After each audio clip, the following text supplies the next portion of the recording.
This is a production of WKNO Memphis. Production funding for Sports Files is made possible in part by the WKNO Production Fund, the WKNO Endowment Fund, and by viewers like you. Thank you. Today on Sports Files, we'll talk high school basketball and recruiting with Coach Wes Henning of Ridgeway and White Station's Jesus Patino.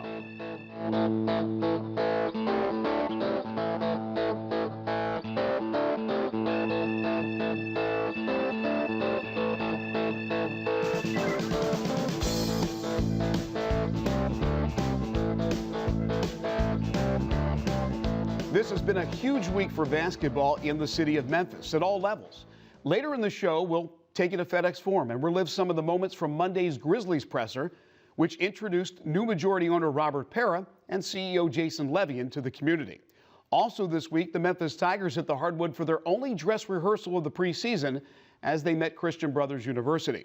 The Tigers will tip off the regular season Monday night when they host North Florida. And speaking of Memphis, the Tigers scored one of the area's top high school recruits when five-star prospect Austin Nichols from Briarcrest verbally committed to the U of M. And while nothing is legally binding, the news of Nichols saying yes to Memphis had the city abuzz. Two Memphis high school coaches who know all about the world of recruiting and about winning basketball games is Ridgeway High's Wes Henning and White Station's Jesus Patino.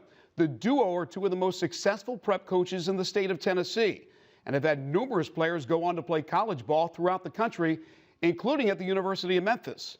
Do the names Tarek Black, Joe Jackson, and Farrakhan Hall ring a bell? We're talking prep hoops and the highly demanding world of recruiting next on Sports Files.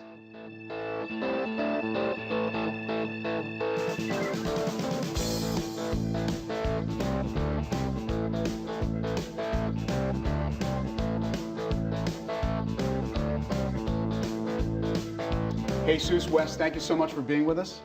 We appreciate it.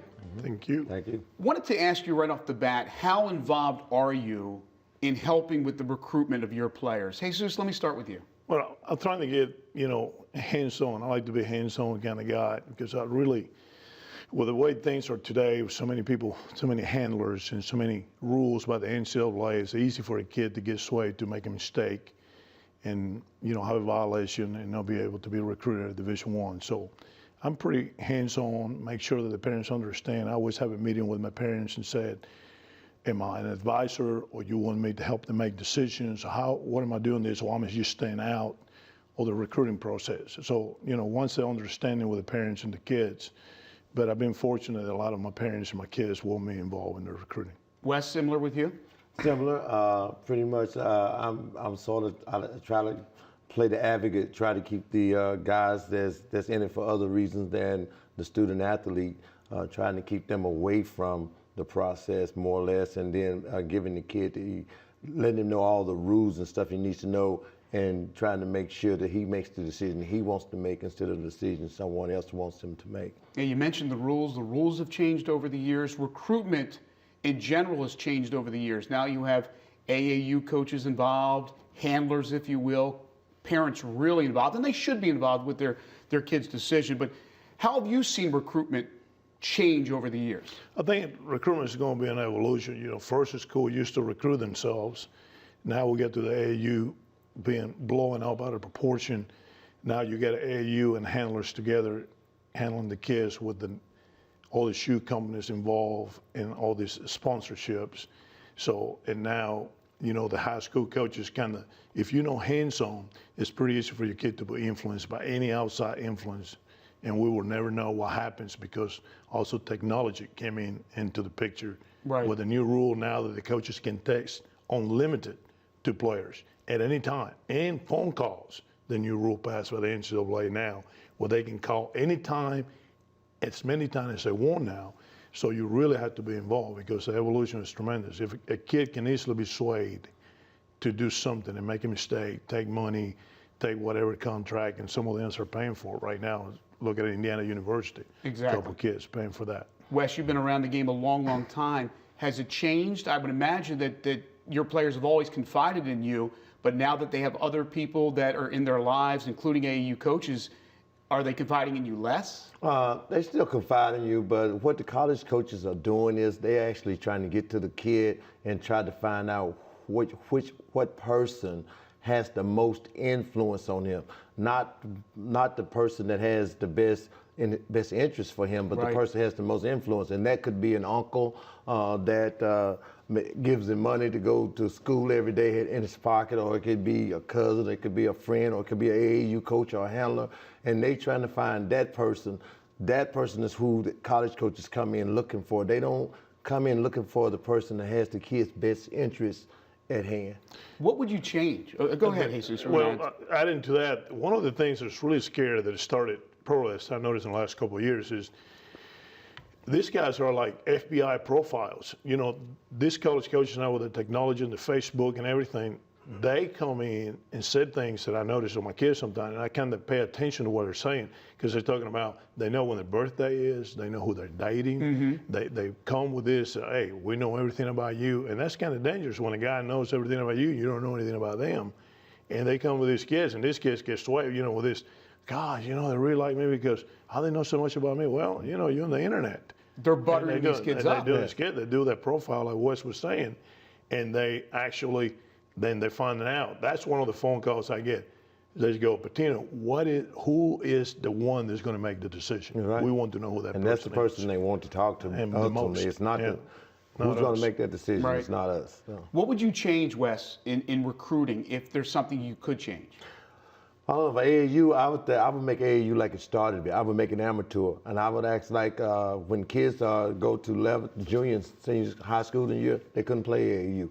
And if I could change anything about the college coaches, I would only allow them to come to one AAU event a year in the summer, and that's it. I've been in the state tournament before, and AAU coaches start calling my kids while I'm in the state tournament. Wow. And I thought that was just was disrespectful to what we were trying to do in high school. And so if NCAA says college coaches can only go to one AAU function, I think all of a sudden AAU begins to twiddle down, and the kids get his mind focused back on his schoolwork in high school, being a student athlete instead of being a basketball player, which only thing AAU teaches them to be is a basketball player. Right. Jesus, when you're contacted by head coaches or assistant coaches who recruit your area, recruit your school, maybe the particular player on your, how does that work? I mean, are they genuinely sincere and follow your guidelines? If you say, listen, the young man has made up his mind, do they still want to come and see the kid and try to persuade him differently? Well, you know, all depends who you deal with. You know, there are coaches out there that do that. You know, there are coaches out there that still, because it's such a big business, and they're all desperate for that kid that is the next, I call it the contract extension. Right. You know, that's the next kid. So some coaches go to the extreme that even when you say it now, they're going to go to a certain place, that's where we are. Then like Wes said, they go behind doors and find that person, and they're still working behind doors trying to persuade the kid to go in a different direction. But with me and Wes, I think it's all I have to do just equally for the college coaches. When you establish, when you know, they know what kind of person you are, when you know, they know your standards, then we get more respect for that. You know, college coaches call me to come in my gym. They just don't show up. Assistant coaches have to go through the head coaches to call me and ask permission to come in my gym. Nobody's allowed to come in my gym without talking to me. You can be John Calipari. If I don't know who you are and you show up in my gym, it's more likely I ask you to leave, and you're going to have to leave. So the word gets out. So very few coaches, and I know it is in the community, I know where they can go whenever they want to, and I know the places that they better call, because you don't walk on air unless we know you're coming. I know you told me a story earlier about Joe Jackson where Joe said, listen, I want to go to Memphis, coach. And he was getting a little upset because coaches were still wanting to talk to him, and you had to call these coaches, big name coaches, and say it's over. Yeah, it was the last day of recruiting. They had the last time they can come and talk to him. He walks in my office and goes, Coach, everybody's texting me, they're coming. I got Duke coming, I got Tennessee coming, I got Kansas coming, and I had Ohio State coming. And they're all calling, they're coming, they want to talk to me. I don't want to talk to them, Coach, I want to go to Memphis. I said, you have to make up your mind, son. You either tell them right now you're going to Memphis. If you're telling me that, that's what you really want to do. He said, yes, that's what I want to do. So I was calling Self, and I called, at the time, Bruce Pearl, and said, guys, you better hold the planes. The kid's going to Memphis. don't come. And they just, that's how Joe ended up going to Memphis. And I had a similar thing with Tariq Black as well, but Tariq just didn't answer the phone anymore. And he actually put a voicemail that says, call Coach Henning. And, right. And his mom, they directed all their calls to me, and they really called, what can we do to change his mind? It's like, he's not changing his mind. So. Some of these young men like the process of recruiting. Some don't. You kind of feel bad for them sometimes when you have these grown men crawling walls to try to get to these guys and contact them, whether it be through text or through phone calls or through other parties. This is a scary thing. It is. And you have, Wes is funny because if you have a high-profile player today, Wes and I have been fortunate to have a lot of them. Absolutely. So the great thing is, by their junior years, we ask, I don't know what Wes does, but I ask my guys, we change phone numbers. And now that phone number goes to nobody. The phone number gets changed. And the only one that has the phone number is myself, the parents, and the kid, and whoever they're really genuinely interested on the recruiting. We don't give the phone number to anybody else. Let me ask you guys this. It's a sensitive subject, sensitive question. And a lot of this nowadays is going through AAU. And there are some terrific AAU coaches, but there are also some shady AAU coaches. I would say the same thing probably with head high school basketball coaches. What have you seen in all your years? Have you dealt with boosters? Have boosters come up to you, Wes, and have said, listen, we'll get you a job, we'll get you money, you steer this kid towards our school? Has that happened to you?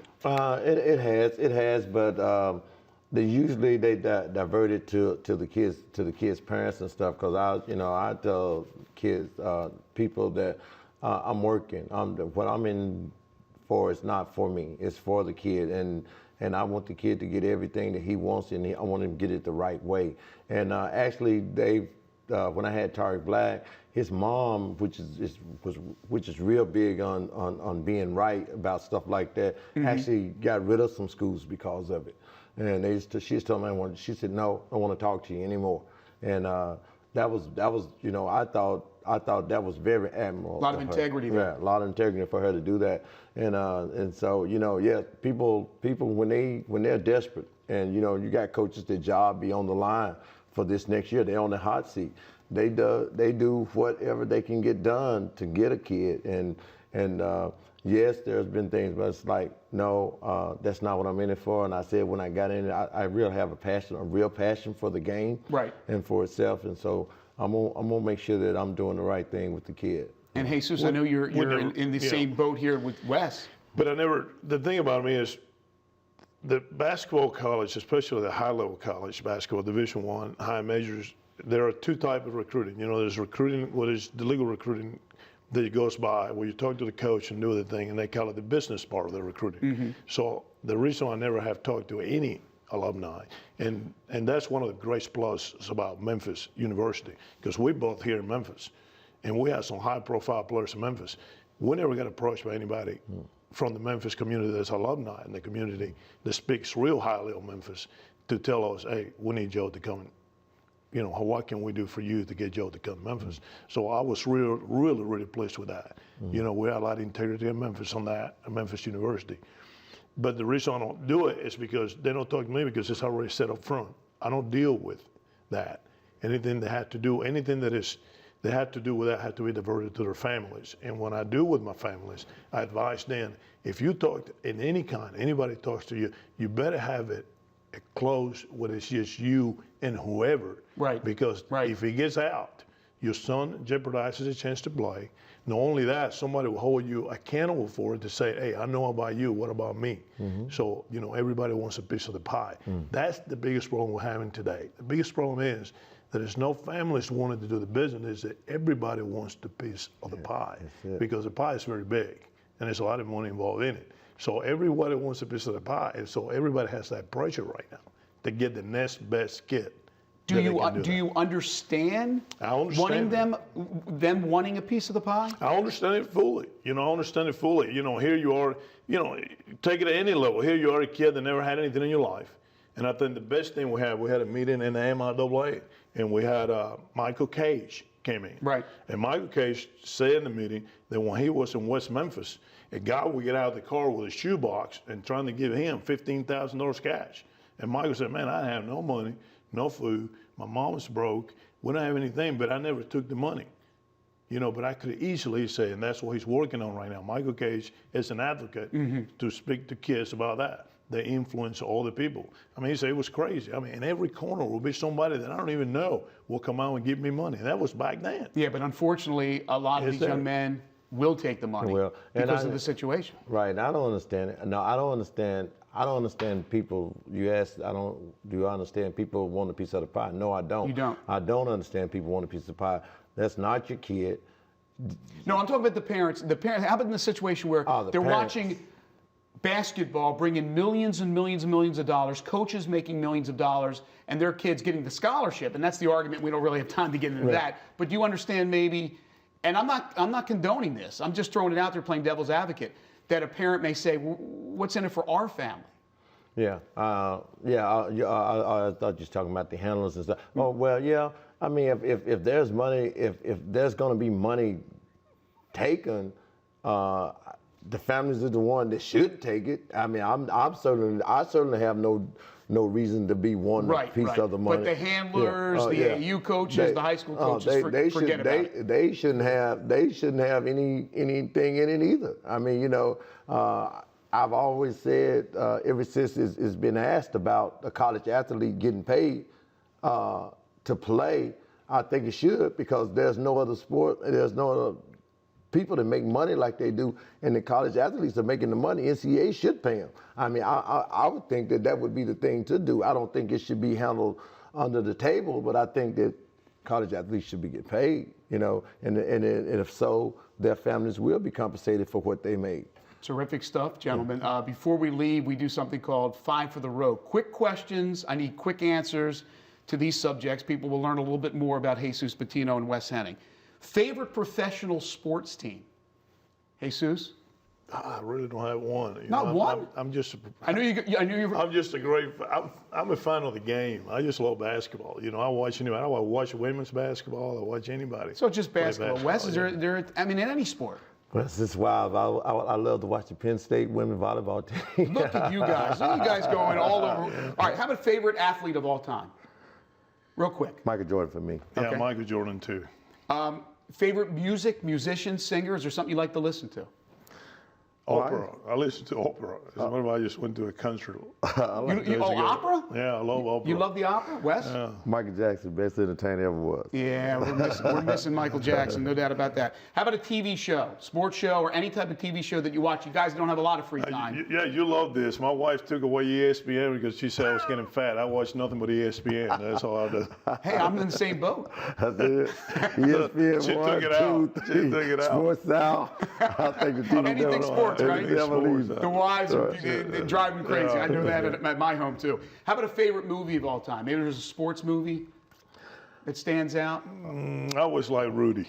Yeah. Rudy was, you know, I think is, you know, I always liked the underdog. You know, the kid. Did you guys like Hoosiers?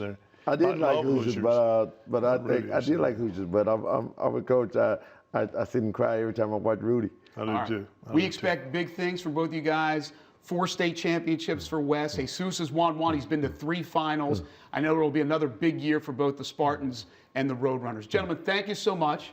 Really appreciate it. Had a great time. Thank you for inviting us. It was great. Thank you. you. Be glad All to right. be here. We'll take a break. Overtime is coming up next.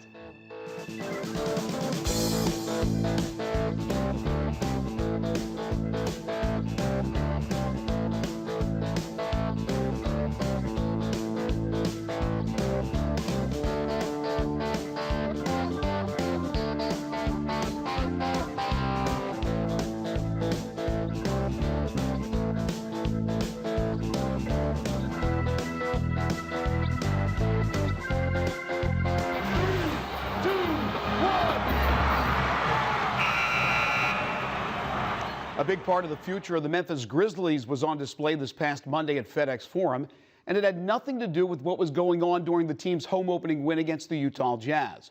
Earlier that morning, new majority owner Robert Pera and CEO Jason Levien spoke publicly for the first time as the organization's new top brass.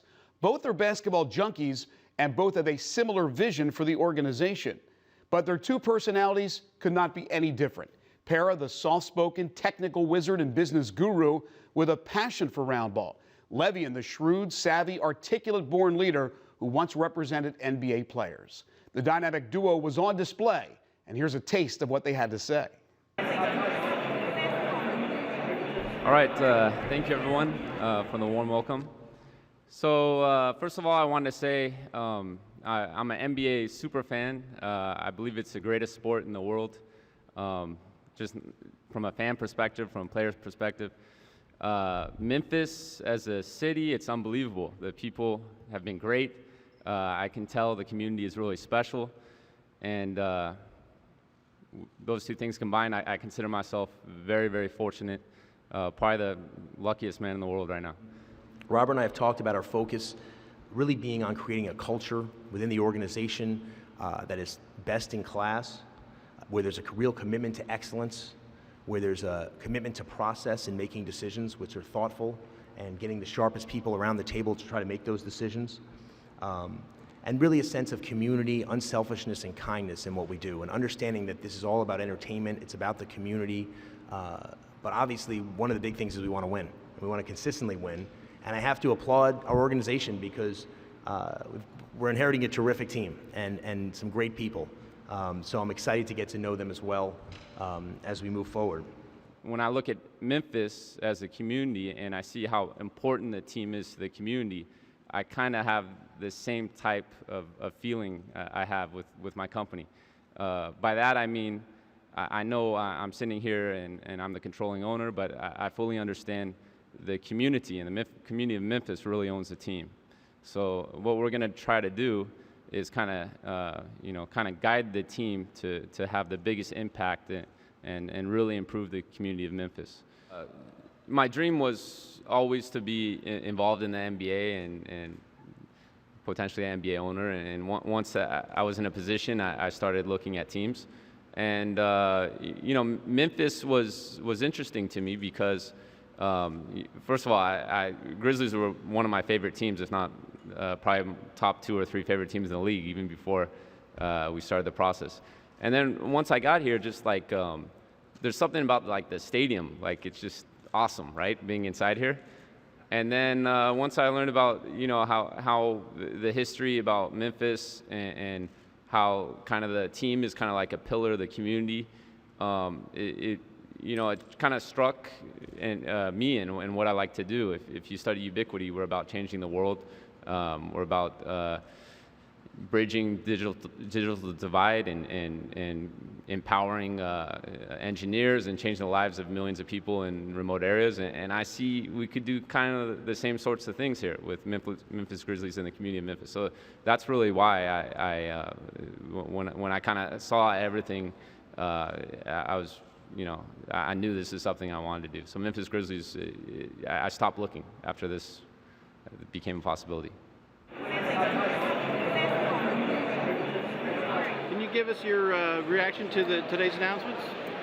Oh, we're tremendously excited. Obviously, there are a lot of moving parts to this basketball team, the ownership group, but at the end of the day, we feel like everybody is committed to one thing, and that's building the brand of the Memphis Grizzlies and taking what's already been established to the next level. And so we're tremendously excited about it. Are you going to have to keep your skills up now? I think I'm going to have to dust off the old socks and try to get my skills back up to par. I know Robert Perry wants to play some basketball for sure, so I'm definitely going to have to brush off my skills. Oh, it's a wonderful day for Memphis. A great ownership group put together. The NBA is on a roll with their new collective bargaining agreement and the overseas opportunities. So a great day for Memphis and an impressive group, terrific group of people that are stepping forward.